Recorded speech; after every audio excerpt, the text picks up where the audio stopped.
What is up, guys? Terry is coming. He's on the way. Problem is, I'm not exactly sure how to guess how soon he'll be because Hero came out at the very end of July and Banjo came out at the very beginning of September. This, for me, makes it hard to understand when Terry will drop.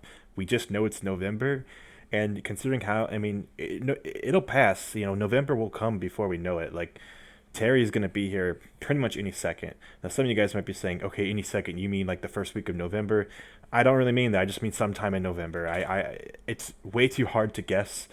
Basically, if they're just going to announce like randomly one day, Nintendo always does. They're just gonna announce one day.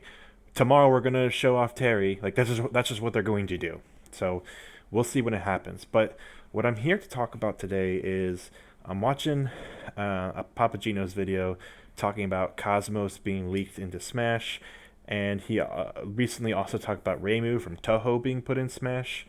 Now this is awesome because these are two more female characters that I didn't really consider. I've seen both of them in on people's random tier lists for characters they think will appear as DLC. And as you guys know, I like to make videos in featuring tier lists for potential DLC characters. I think that's really fun way to do things. I think it's really exciting, and it also helps me kind of pinpoint exactly where I think characters will be.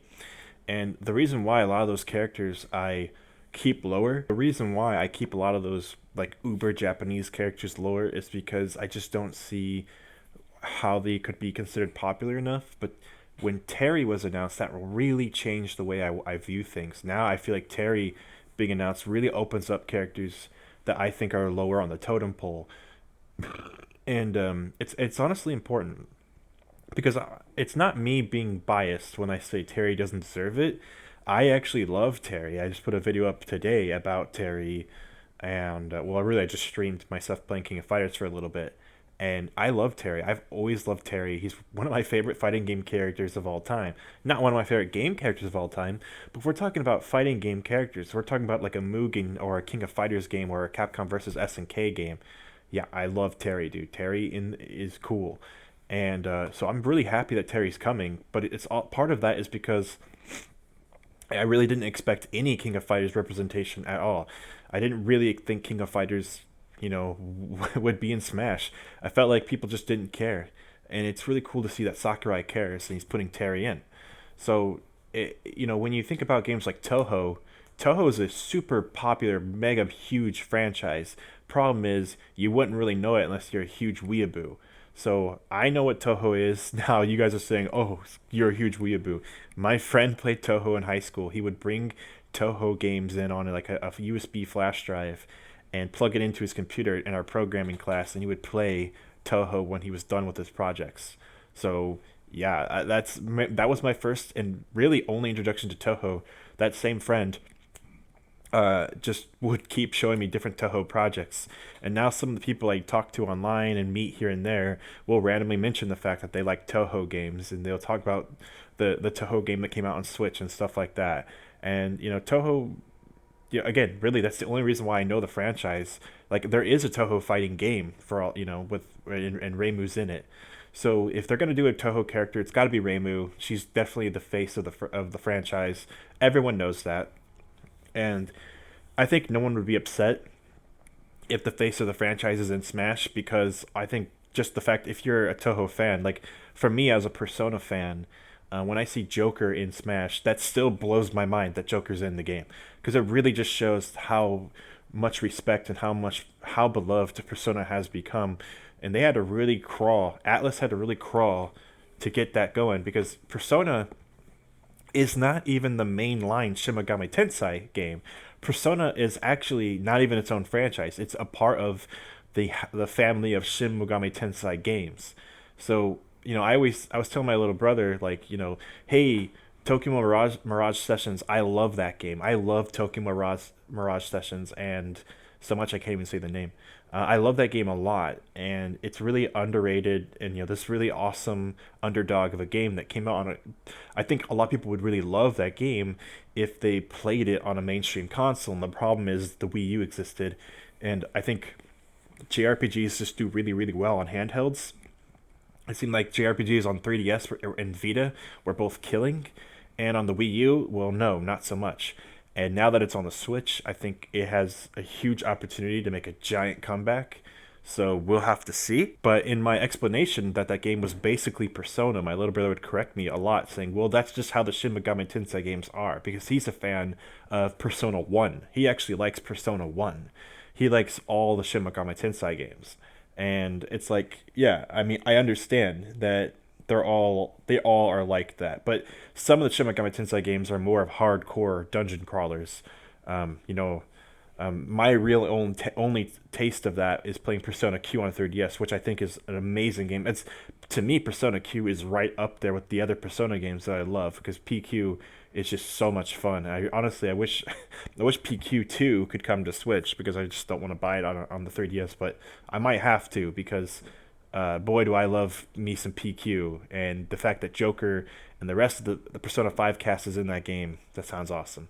But what's cool is that every time I was playing as Joker today, and I'm getting better with Joker, and I'm having a fun time doing it, and it's just again, it's just thinking about how Joker is a character that represents something so special to me because I love Persona so much.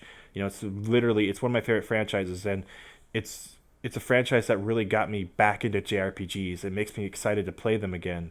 And I just kind of got it on a whim. I just kind of literally bought it on a whim because some people sometimes said it was good, and they didn't even like sell me on it.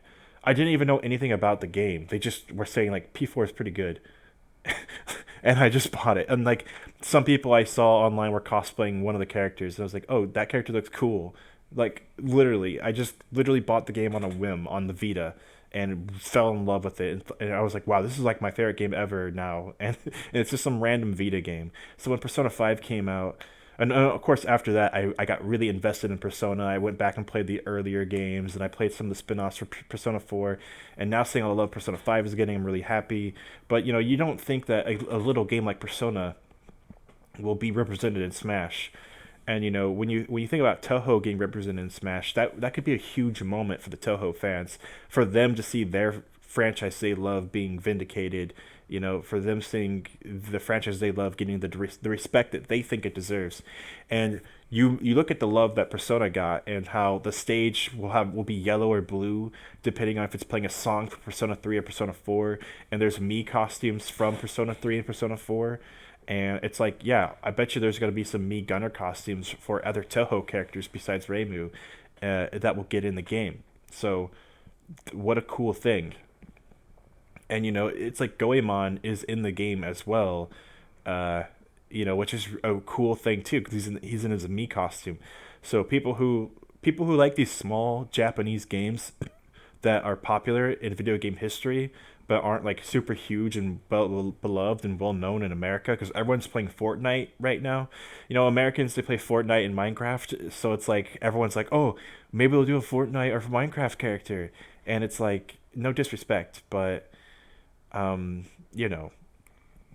So what's the point of this video? Is it just to me to gush and say I want a Toho character? Honestly, I do. I want Reimu in the game so bad now. I want her in so bad.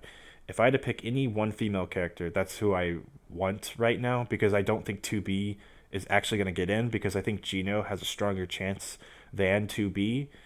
And when I think of other female characters, I really want Tracer. And sadly, I think Nintendo and Blizzard aren't really that good of friends as we might have thought. And I think that Overwatch runs like shit on the Switch, and probably won't get Tracer.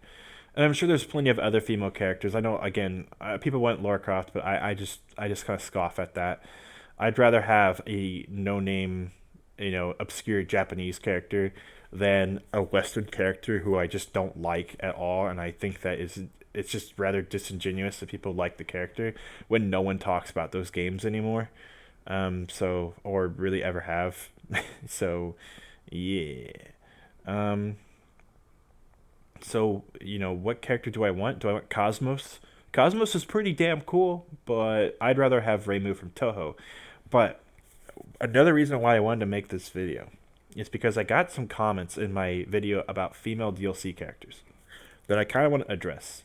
Now, if I talk about comments in my videos, I only have like 5 comments on any of my videos. I never have large comment sections in my videos, and which is, that's fine. I'm small. I have like no, I have nothing. I just do this for fun. Um, the uh, the people in there were like trying to tell me what I was saying was wrong when I was addressing people by name. I was literally calling out like YouTubers. I was literally saying people who do this, where I say, "Hey, just because you say they need to have at least one female DLC character doesn't mean anything. That is not an established rule. That is nonsense. And the reason why it's nonsense is because there's already a ton of female characters in Smash already, and just I don't think, for example, I don't think they picked Bayonetta as a DLC character because Bayonetta is a female character. I think they picked Bayonetta because they just thought Bayonetta deserved the spot. I don't think the fact that a character is female should be the only reason why you pick them. And of course you guys are saying it's not the only reason, it's not the only reason. Yeah, but when you are narrowing it down to the first things first, they have to be female, then we will pick between the females. I think that's more sexist than just picking characters who actually just deserve it. And I understand we need representation, we need female characters, and I already said in my last video that if we had, if this game was like Overwatch, Overwatch has a shit ton of great representation with male characters, female characters, and games like Mortal Kombat and Street Fighter and other fighting games, okay, because those games are made with a lot of original characters. Smash is not about original characters. Smash is about picking characters from video game history, and when it comes to third parties, they seem to only be picking the main characters from third party games. I honestly think it kind of would be weird if instead of getting Ryu, we got Chun Li. That would feel really weird to me because Chun Li's not the main character of Street Fighter, or if like for some reason, like what if we instead of getting Cloud, we just got Tifa, or if we got Cloud and Tifa, that would be kind of weird. Like, you know what I'm saying?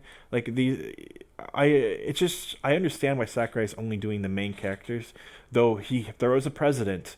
He didn't have to pick only Sonic. Sonic's been in Smash since Brawl. At any time, he could have put in a second Sonic character, but he didn't even put in Shadow as an Echo. He just isn't putting in any more Sonic characters. So I would love to see that change. I would love to see Eggman, Shadow, Knuckles, Metal Sonic, Tails. I would love to see any of those characters in the game. Whether we get Shadow as an Echo and then Tails as a secondary, or Robotnik as an enemy, or Metal Sonic or anything. Any of those characters could be cool, but instead, I don't think Sakurai's going to do that. So, what I guess we are looking at here is, we have to find a franchise where a female protagonist is, the star of the show. And that it's not like there's none. It's not like there's no games. Obviously, we're all talking about Reimu and Cosmos now. Of course, there's female characters to pick from, but the pool is smaller, and the games have to stand up on their own. Again, to me, I think 2B would be perfect. I think 2B is an amazing character, but we might not get 2B. So what will we get? And the only reason why I'm bringing this up is because I already made this point in my last video. This is literally the exact same point I made, and me re-explaining it is kind of stupid when I have a whole fucking video about it. But I have to bring up this fucking premise though, because people literally told me no one is saying there has to be a female character, because if they don't, then they're not showing proper representation. It's like I'm being put into this box of anti-SJW people on YouTube or something, and that's not what my point is at all. And the reality is that even Papagenos in this video literally just said he feels like there should be at least one female DLC character. Okay, now I'm not calling him out. I literally love Papagenos. I love his channel. I love watching his videos. Sometimes I think that he is a little too gun-ho on certain leaks, but it's important that he gets out all this information so that way we can all come together and pinpoint accurate information. What he's doing is really good work. Like, I don't care that he shows leaks that I think right away are fake. I don't care because the fact that he's putting out all this information so that way over time we have this huge collection of leak information that we can kind of eventually start to piece together what leaks might have some credibility, even if they're all fake. The fact that he's doing it in that way is super important to me. It's very good content, and I think the man is doing good ass work, and this is why he has subscribers. This is why people watch him. I think Papa G is doing good work. But he was not the guy I originally called out. I was talking about blocked content, who also said it's likely that Nintendo will do at least one female DLC character. And now we have 5 out of 4 DLC characters, or we have 4 out of 5 DLC characters announced, right? And so people are saying, okay, well, none of them have been female so far, so maybe the last one will be female. And I just don't think that's a good way to go about things. I don't think that's a good way to narrow things down. And again, the reason why is because I just don't think there's any precedent or any rule set that says it has to be a female character. Because in my book, there's already female characters in Smash, so there it's not like there's not female representation. Now, I completely agree that there's just because there's some female characters doesn't mean we shouldn't have more, and that's also not what I'm saying. I'm also not saying we shouldn't have another female character, but what I am saying is that if the fifth one is female, I don't think it'll even be picked because it's a female character. I think that it'll be picked because the character deserves it. And so when I talk about characters like Reimu from Toho, I absolutely 100% agree she deserves it. I want her in the game. In fact, literally, the more I think about a Toho character being in Smash, like the happier I get. Like, I honestly think it is a perfect idea. I honestly think this is a great, great idea for Smash. And I don't care. I don't care if people are upset about it. I feel like the hose mad thing gets like I feel like that meme is used less and less because while the hoes are indeed mad, it's kind of like you guys are really not the target demographic.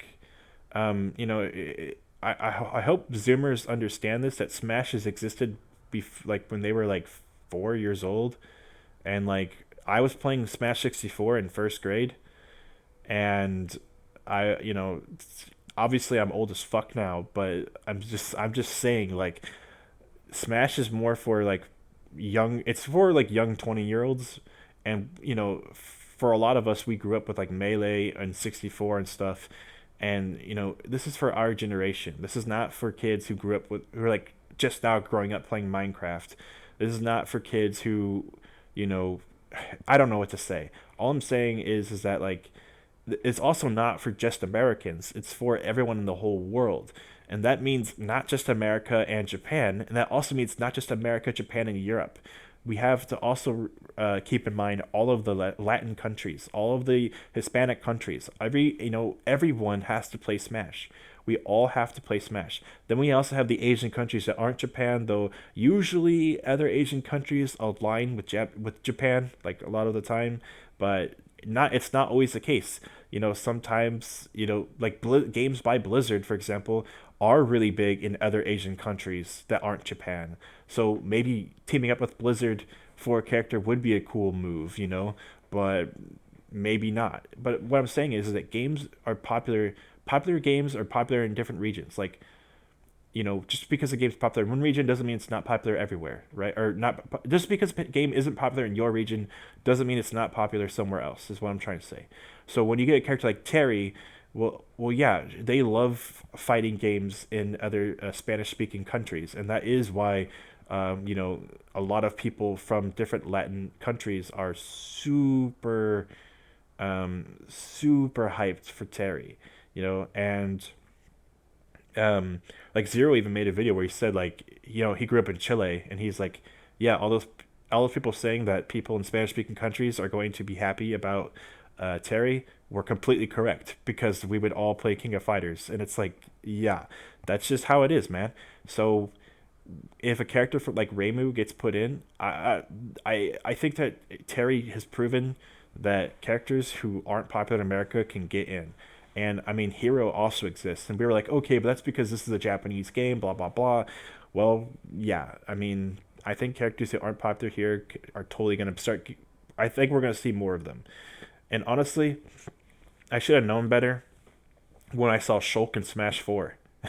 I should have known right then and there, because I always thought it was so weird that Shulk was in the game.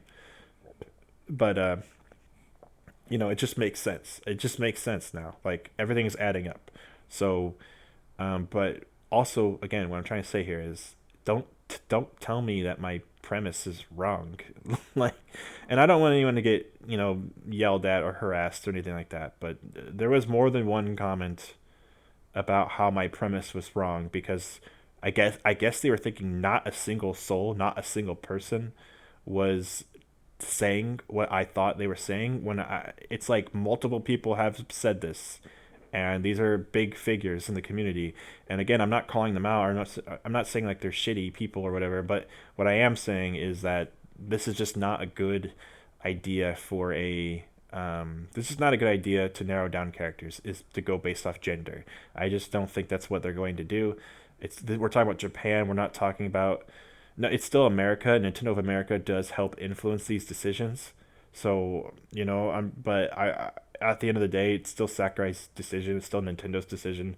So even if the Americans are like, "Hey, man, we need to have some girl characters," and Sakurai might be like, "We already have girl characters," and they're like, "Yeah, but you need more. You always need representation. You just always do, no matter what you do."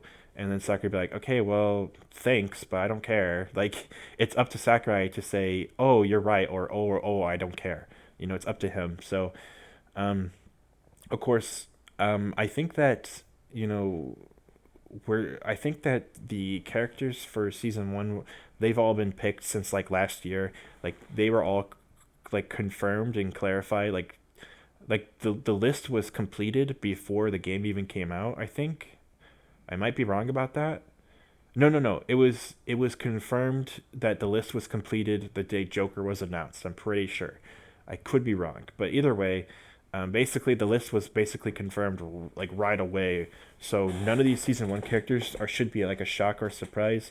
Which let's keep in mind here that a lot of leakers did not guess Terry and didn't say anything about Terry, and Terry's been known for a while now. Now that we're on the fifth character, now I could start to believe some leaks because whenever a character is about to be announced, that's when they have like gameplay trailers made up for them and all that stuff. So um, we could possibly see something for the fifth character. But Terry was leaked literally because Nintendo put SNK trademark on their website and someone found it. That's why Terry was leaked. It wasn't anyone guessing Terry in the leaks. Um, or and some people did, but they weren't like some people did, but no one saw those leaks, right? So what I'm saying is that like a lot of leakers to me still have no credibility, but some people are saying they have reason to believe that the fifth character isn't Ryu Hayabusa and it isn't Crash Bandicoot. Honestly, I really don't think Crash Bandicoot's getting in, and that's another thing I want to address. Some people were like, some people are kind of like, some people were making some good points about Crash Bandicoot's popularity that I've been kind of neglecting lately. Really, I've never thought Crash had a chance. I've always made fun of Crash. And I think there's a sect of people who just totally believe in their minds of history that Crash was a real competitor between Mario versus Sonic versus Crash. And to me, yes, I grew up in that battle zone before Xbox existed, and it was N64 versus PS1 versus Dreamcast. And to me, I never thought of it as Crash versus Mario and Sonic, because I never saw Crash as the mascot of PS1. I saw Crash as his own thing. Some people did say, including Naughty Dog, they would say we kind of made, we noticed that the PlayStation didn't have a mascot, and we kind of tried to make our own. But Crash, to me, growing up, was never the mascot of the PS1. And so if you saw him as that, I understand why you might think Crash has more of a chance and has more leeway. But to me, not only was Crash not the mascot back then, but he didn't keep the title of mascot at all, obviously, because when Activision got Crash, um, Crash just kind of died away. He didn't do anything. He had games, but they were all bad. So, what's to me, the mascot of PlayStation is Kratos. and that's because of the PS2 generation. Um, Apparently, Cloud was going to be in Soul Calibur 2. I never even knew that until recently, and I think it was only revealed like a year ago or something that Cloud was supposed to be in Soul Calibur 2 instead of Heihachi. To me, I've always thought that Snake and Cloud represented Sony better than Crash as well.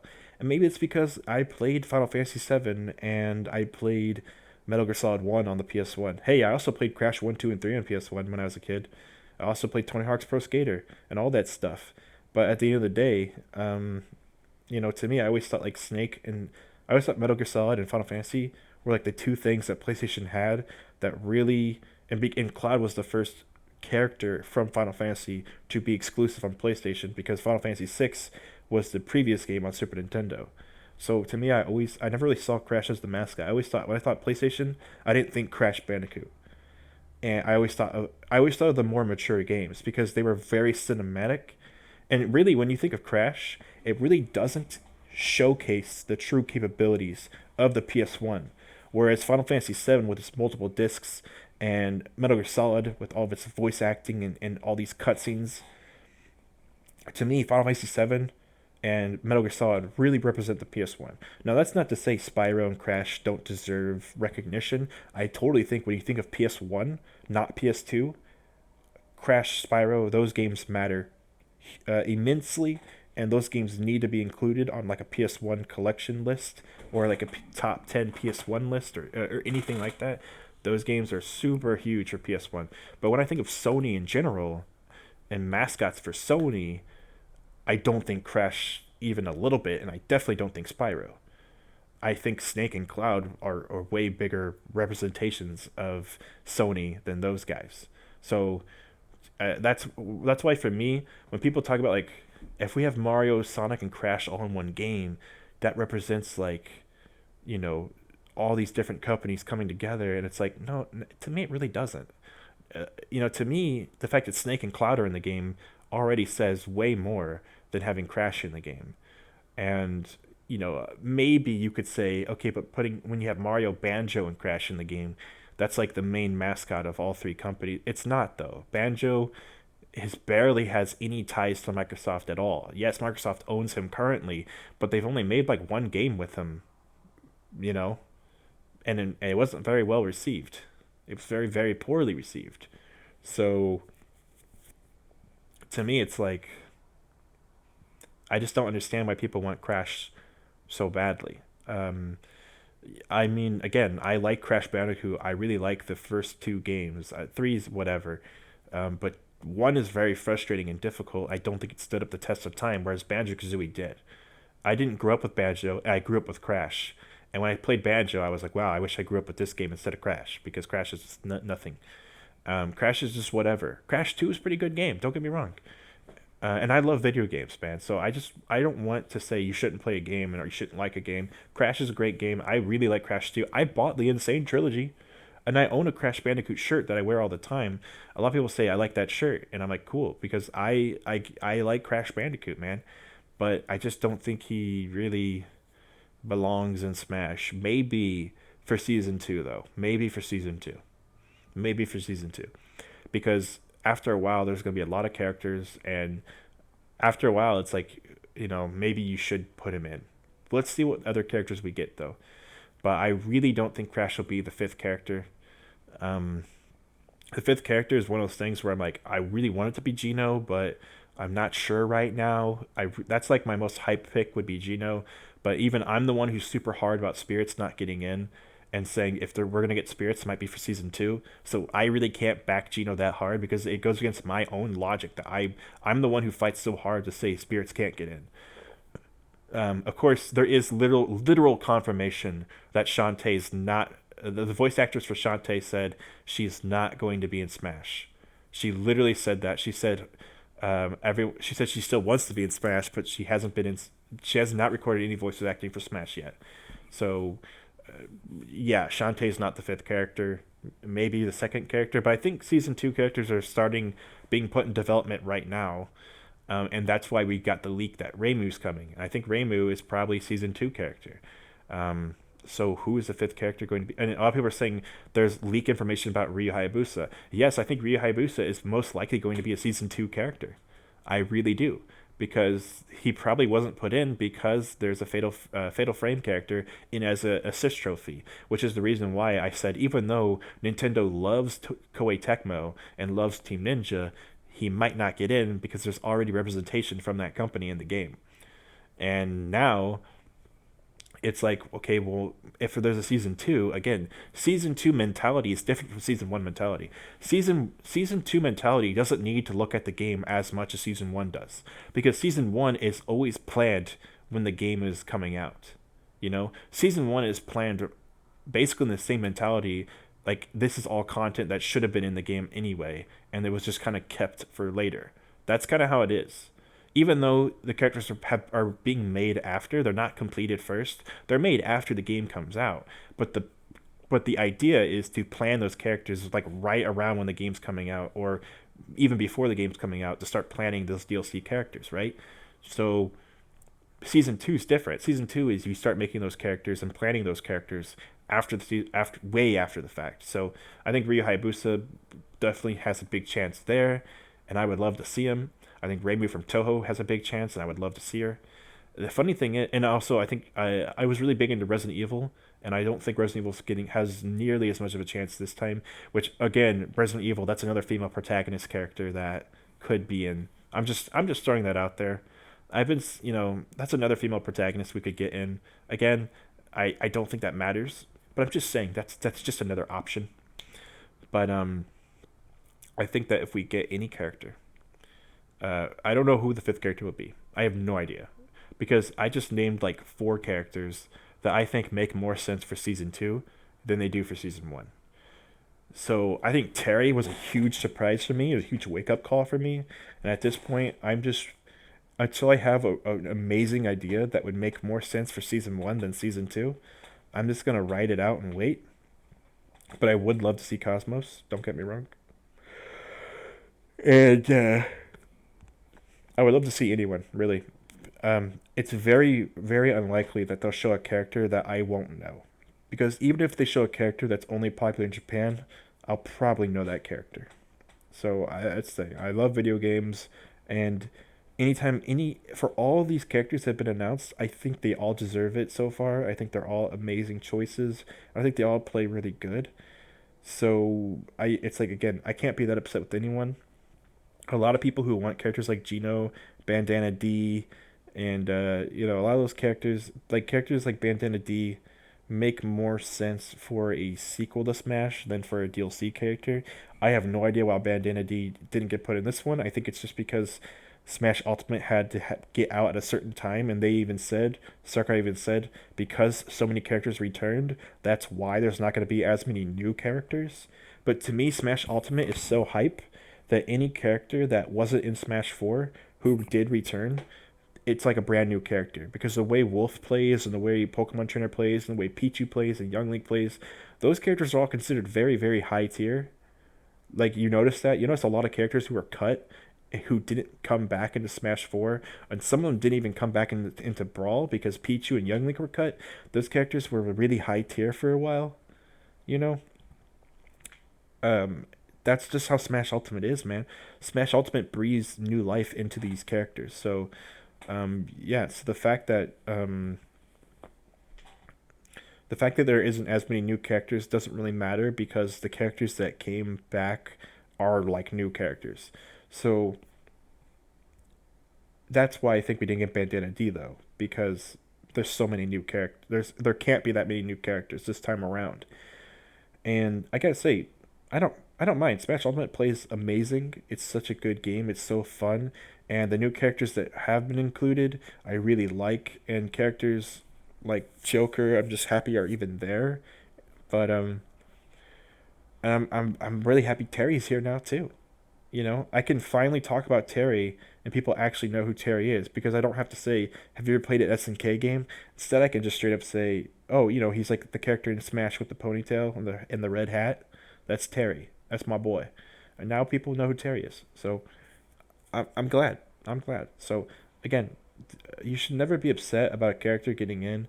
That's the hoes mad meme. I love it because if you're mad, you're a hoe. I mean, that's just how it is. If you're mad, you're just a hoe. And the hoes mad thing's great, but I have noticed that more and more people. I've noticed less bitching. I've seen a lot less bitching, and that's good because I think people are just kind of understand now that this is for representing like all of video games. It's not for representing your weird sector of fandom that you think is the most important thing ever. Because when it comes to me, I don't really care about any new games at all. Most of them are bad. Modern games are not very good, and my favorite games are usually Japanese ones. I like single player games, and I think I like JRPGs. So yeah, what characters will we see? I don't know, but I'm happy what we got. So I'm just rambling now. I'm not really making any coherent sense, but this video I made was mainly to address those people saying my assertions about female characters was way out of line, and that the premise that I set up myself was somehow false, even though I set it up myself. So what are you talking about? But also, yeah, just I just also wanted to talk about how if we get Reimu from Toho, dude, imagine that move set. Like, how can you make a character based off a bullet hell shooter? There's so many options there, man. It's oh my god, that move set would be insane. Like, I want to see that so bad. I want to see it so fucking bad. So, here's to Reimu. Here's hoping that in season 2 we get her. But who will this final character be? Man, I have no clue. There's so many characters who I really wanted, like Sora and Scorpion and Tracer and 2B, and I think those four are just really not going to happen. And when I'm looking at characters who I think have a lot of potential, I'm looking at Reimu, Ryu Hayabusa, I'm looking at oh shit, Gino. Like, damn, dude, I want those characters really bad. And I think those all make more sense for season 2. So who will this last character be? Man, it's gonna be crazy. Whoever is announced, I feel like I'm going to scream. Like when Isabel was announced, man. When Isabel was announced, I was in my car, just sitting in the parking lot, looking at my phone, watching this shit, because I knew I couldn't watch. I couldn't wait to go back to my home to watch it, and I knew I couldn't like go outside and walk around watching this shit because I knew it was gonna be hyped.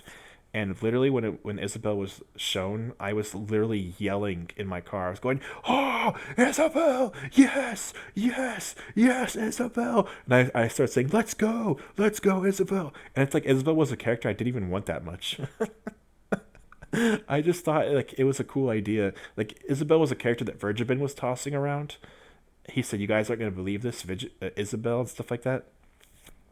And that was after Isabel is when people took Virgibin way more seriously, and he said straight up Kin Incineroar, and people kind of were like, no, no, no, Grinch Leak, and he was right. It was Kin and Incineroar, and when Isabel was announced, man, I didn't even care that much about Isabel. I thought Isabel would be a really cool Echo Fighter, and then when I watched the video, I realized she's not an Echo Fighter. Then Sakurai straight up said she's not an Echo Fighter, and I was like, "Let's go, Isabel!" Like I was just hyped as fuck that Isabel got in. It's like I don't even like her that much. I don't even care. But it's just, how do I not get excited for the fans of those games? How do I not get excited for the people who made Animal Crossing and the people who made King of Fighters and the people who make Toho and all that stuff? How am I not supposed to be hyped for all these people getting in Smash? It's just a celebration. It's a happy thing every time. I feel like people who get negative about that stuff, they're just not looking at it in the right mentality. And also, at the end of the day, you're not going to change your main, and you're not going to play these new DLC characters. I fucking guarantee it. I fucking guarantee it. If you're already playing Smash, you already found your main, you're probably not going to change it. However, if it's a character from a franchise you like, and you would just dedicate yourself to fucking with that character, hey man, it's a game. It's supposed to be fun. So you don't have to make this character your main. You just have a fun time with it. I really like playing Banjo. I really like playing Hero, and I really like playing Joker. I think they're all three very good characters who are a lot of fun. I think Joker's the weakest of the. Or sorry, not Joker. Joker's the best of the three. Oh my god. Oh my god. Imagine if I actually thought Joker was the weakest of the three. Oh my shit. Like, okay, Joker's the best of the three. What I was saying is Hero is the weakest of the three, and Terry might be the weakest of all four of them if Terry doesn't have some sort of special gimmick about him, but I think that Terry probably will have something special about him that'll make him very tough. And I'm wondering if it's just I'm wondering if the thing that makes Terry special is just that he has the thing where he autocorrects his direction, and if he can do his actual inputs like Ryu, because that doesn't really make him that special. It makes him fight exactly the same as Ryu. I feel like he's gonna have both of those things, which is really interesting because as I showed in my Terry video today, that the way to do the rising tackle is to hold down down, charge it. You have to hold down down for a little bit, then you have to press up and A at the same time. So obviously people are probably gonna just hit up B instead of doing the actual command input, but we'll see what we get there. I also pointed out that King of Fighters doesn't have 6 buttons, it has 4 buttons. And so some of you might be saying, okay, well in Smash you tap to jab and you hold the heavy, and King of Fighters could work that same way. But what Street Fighter also, or what Ryu and Ken also have is they also have like 4 Hadoukens. They have light B, heavy B, light actual command input A, and heavy actual input A. And then of course if you're Ryu, you have a 5th Hadouken with the flaming Hadouken. So that's 6 Hadoukens actually, because I think that the flaming Hadouken I believe has a light and heavy version too. So what I'm saying is that when you account for the actual command inputs and the heavy attacks, then yeah. So I'm pretty sure in that video of Terry playing that Sakurai showed, Terry actually did a light version of the power wave and a heavy version of the power wave. So we'll see. I kind of talked about all this already in my Terry video, but I'm just wondering who will be, what will make Terry better than Hero, for example. I definitely think Hero's the worst of the three. I think Banjo's super freaking good, though I will say his side B isn't as broken as I thought. It's actually very easily punishable. I didn't even know you could grab it. Of course, you have to be right on the money, but if you have a character with a tether grab, or a grab that just has some range, for example, or a command grab like Ganondorf or Wario, which Wario, I learned that if Banjo side Bs you, you can just open your mouth and start biting him. I think Banjo's not as strong as I thought, but Banjo's still very, very, very, very good. Banjo's still very, very, very, very good. He's probably still my favorite medium height character who has no sword, you know? I think he's still like my favorite like animal style character so far. The only other character I really dig who's like medium size is Mega Man. I really like Mega Man. I think Mega Man's probably like tied for my main right now with Pokemon Trainer, which is exciting that I'm dropping Link for other characters. That's, to me, it makes me very happy because I've been playing Link my whole damn life and I'm sick of him, and I want to actually just get really, really good at the game. And I've never played a fighting game before where I just ditched my previous main for a new character because I just understood the game better. Ultimate's kind of the first fighting game I've played where I did that. So that's really exciting to me. If I can definitely say I'm better with Pokemon Trainer and I'm better with Mega Man than I am with Link right now. Though my Link shit is fucking phenomenal. Don't get me wrong. Actually, I'm probably better with Link than I am with Mega Man, but I just do get results with Mega Man because Mega Man is just more better. And yeah, so I'm gonna try to end this video here now. Because I've been trying to make a video for like 3 weeks now about the comments I got about those female characters, and I just can never make it. I think this is the one. So I'm going to end this video here, and I'll see you guys on the next one.